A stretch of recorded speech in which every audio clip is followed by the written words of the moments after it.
Hello అండి, అందరికీ నమస్తే. డైలీ కరెంట్ అఫైర్స్లో భాగంగా మనం ఈ వీడియోలో 14th ఆగస్ట్ రోజు జరిగినటువంటి ముఖ్యమైన అంశాల గురించి చర్చిద్దాం. ఆఫ్రికాలో మంకీపాక్స్ వ్యాప్తి అంతర్జాతీయ ఆత్యాయిక స్థితిగా ప్రకటించిన WHO. కాంగో సహా ఆఫ్రికాలోని పలు దేశాల్లో ప్రాణాంతక మంకీపాక్స్ వ్యాప్తిని అంతర్జాతీయ ఆత్యాయిక స్థితిగా ప్రపంచ ఆరోగ్య సంస్థ, దీన్ని మనం WHOగా పిలుస్తాం, ఇదైతే ప్రకటించింది. ఇటీవల కాలంలో డజనుకు పైగా దేశాల్లో పిల్లలు, పెద్దలు ఈ వ్యాధి బారిన పడినట్లు నిర్ధారణ అయిందంట. కాంగోలో ఈ వైరస్కు చెందిన కొత్త వర్షన్ వ్యాప్తి చెందుతున్నట్లు Africa Centres for Disease Control and Prevention తెలిపింది. మెత్తని చపాతీలు, రుచికరమైన పాస్తా తయారీకి బేషైన పూసా గెహూ గౌరవ్ వంగడాన్ని మధ్యప్రదేశ్లోని భారత వ్యవసాయ పరిశోధన సంస్థ ప్రాంతీయ కేంద్ర సంచాలకుడు, ప్రధాన శాస్త్రవేత్త డాక్టర్ జంగ్ బహదూర్ సింగ్ రూపొందించారు. వాతావరణ మార్పులను తట్టుకొని పెరిగే 109 రకాల వంగడాలను ప్రధానమంత్రి నరేంద్ర మోడీ గారు ఇటీవల జాతికి అంకితం చేశారు. మనం మొన్న వీడియోలో దాని గురించి చర్చించుకున్నాం. అందులో పూసా గౌరవ్ కూడా ఉంది. ప్రపంచమంతటా పాస్తా, అంబలి, సేమ్యా తయారీకి డురం గోధుమను విరివిరిగా ఉపయోగిస్తున్నారు. పూసా గౌరవ్ కూడా డురం జాతి వంగడమే. ఇది వాతావరణ మార్పుల వల్ల ఉష్ణోగ్రత పెరిగి సాగునీటి సదుపాయం తగ్గినా కూడా ఈ పూసా గౌరవ్ మంచి దిగుబడినిస్తుందని శాస్త్రవేత్త అయితే తెలిపారు. డెంగ్యూకి దేశీయ టీకా. ప్రమాదకర డెంగ్యూ జ్వరం నివారణ కోసం త్వరలో దేశీయ టీకా అందుబాటులోకి వచ్చే అవకాశాలు కనిపిస్తున్నాయి. భారత వైద్య పరిశోధన మండలి ICMRతో కలిసి పనసియా బయోటెక్ అభివృద్ధి చేసిన డెంగీ ఆల్ 3వ దశ క్లినికల్ ప్రయోగాలు ప్రారంభమయ్యాయి. ఇది టెట్రా వ్యాలెంట్ వ్యాక్సిన్. రోహ్తక్లోని Pandit Bhagwat Dayal Sharma Post Graduate Institute of Medical సైన్సెస్లో బుధవారం ఓ వ్యక్తికి దాన్ని అందించారు. రక్తస్రావం నివారణకు అధునాతన డ్రెస్సింగ్ అంట.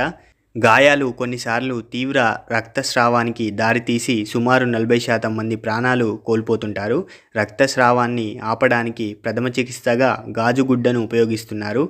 ప్లేట్లెట్లు రక్తాన్ని గడ్డకట్టించి రక్తస్రావాన్ని ఆపుతాయి. కానీ తీవ్రంగా రక్తస్రావం అవుతున్నప్పుడు ఇవేమీ పనిచేయవు. ఈ సమస్యకు పూణేలోని అగార్కర్ పరిశోధన సంస్థ వినూత్న పరిష్కారం కనుగొంది. ఇది తయారు చేసిన స్పాంజ్ లాంటి జెరోజెల్ డ్రెస్సింగ్ సాధారణ డ్రెస్సింగ్ కన్నా 13 రెట్లు ఎక్కువ సామర్థ్యంతో రక్తాన్ని గడ్డ కట్టిస్తుందంట. జెరోజెల్ డ్రెస్సింగ్లో ఉండే సిలికా సూక్ష్మ కణాలు కాల్షియం ఇందుకు తోడ్పడతాయి. జెరోజెల్ డ్రెస్సింగ్ ప్లేట్లెట్లను మరింత శక్తివంతంగా పనిచేసేటట్లు చేస్తాయంట. దీని ద్వారా రక్తస్రావం త్వరగా ఆగిపోతుందంట. థాయిలాండ్ ప్రధాని తొలగింపు. నైతిక ఉల్లంఘనకు పాల్పడినందుకు హైకోర్టు అయితే వేటు వేసిందంట. ఇది బ్యాంకాక్ న్యూస్. థాయిలాండ్లో రాజ్యాంగ న్యాయస్థానం తీర్పు ఆ దేశ రాజకీయాల్లో ప్రకంపనలు సృష్టించింది. నైతిక ఉల్లంఘనకు పాల్పడిన 62 ఏళ్ల ప్రధాని స్రెట్టా థావిసిన్ను తక్షణం పదవి నుండి తొలగిస్తూ న్యాయస్థానం బుధవారం ఆదేశించింది.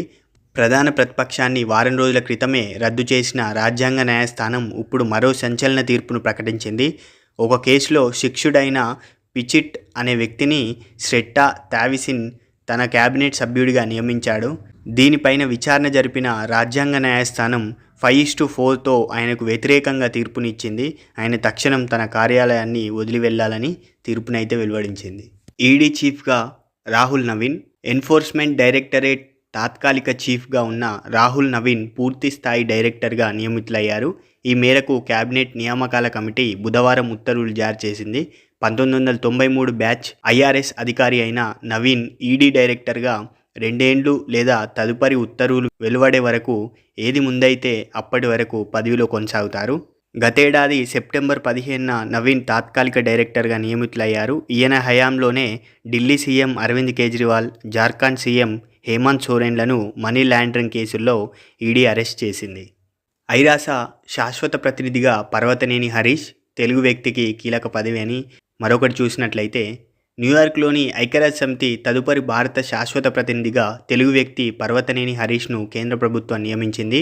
ఆయన త్వరలోనే ఈ పదవిని చేపడతారని విదేశీ వ్యవహారాల మంత్రిత్వ శాఖ బుధవారం ప్రకటించింది. ప్రస్తుతం జర్మనీకి భారత రాయబారిగా పనిచేస్తున్నారు. G20, G7, బ్రిక్స్ సమావేశాల్లో ఈయన కీలక పాత్ర వహించారు. ఉపరాష్ట్రపతికి OSDగా కూడా ఈయన పనిచేయడం జరిగింది. రుచిరా కాంబోజ్ జూన్లో పదవి విరమణ చేయడంతో హరీష్ను ఈ పదవిలో నియమించారు. రుచిర కాంబోజ్ దాదాపు 4 దశాబ్దాల పాటు దౌత్యవేత్తగా పనిచేశారు.